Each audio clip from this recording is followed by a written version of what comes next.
I still remember the look on Ethan's face that morning in our downtown Denver office.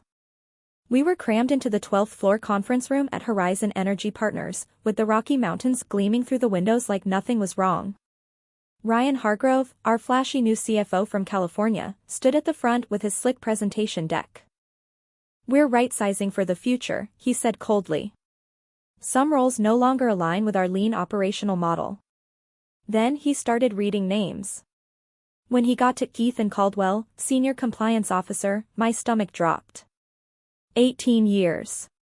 Ethan had kept us clean through every regulatory storm, FERC filings, EPA reports, SEC disclosures. The man was the backbone. Ethan didn't argue. He just nodded once, picked up his severance packet, and walked out with that same steady gait he'd always had. But Ethan knew the system better than anyone. His name was still listed as the authorized federal signatory because the proper handoff documentation had never been filed with the regulators, a critical step under SEC and FERC rules. Over the next few days, instead of disappearing, he carefully organized every email, report, and flag he'd raised about questionable vendor payments and compliance shortcuts Ryan had dismissed. He wasn't out for blood. Horizon had been good to him and his family. He just couldn't let the company he loved walk into legal quicksand. When the federal audit team arrived, Ethan showed up quietly with his binder.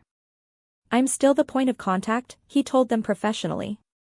The documents he provided painted a clear picture, not of malice, but of dangerous corner-cutting that put our clean energy mission at risk.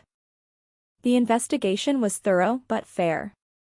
Ryan was removed for leadership failures.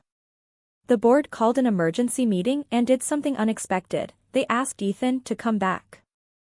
"We lost sight of what matters," the CEO said. "People like you aren't expenses. You're what keeps us honest." Ethan returned as Director of Compliance and Corporate Ethics. His first move wasn't punishment, it was creating better training programs and safe channels for employees to speak up. At our first company-wide meeting, he stood tall and said, "True strength isn't in cutting corners or people.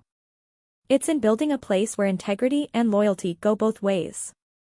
Watching the respect return to his eyes as he mentored the new team, I learned the real lesson. Sometimes the most powerful thing you can do after being knocked down is stand up and help lift everyone else higher.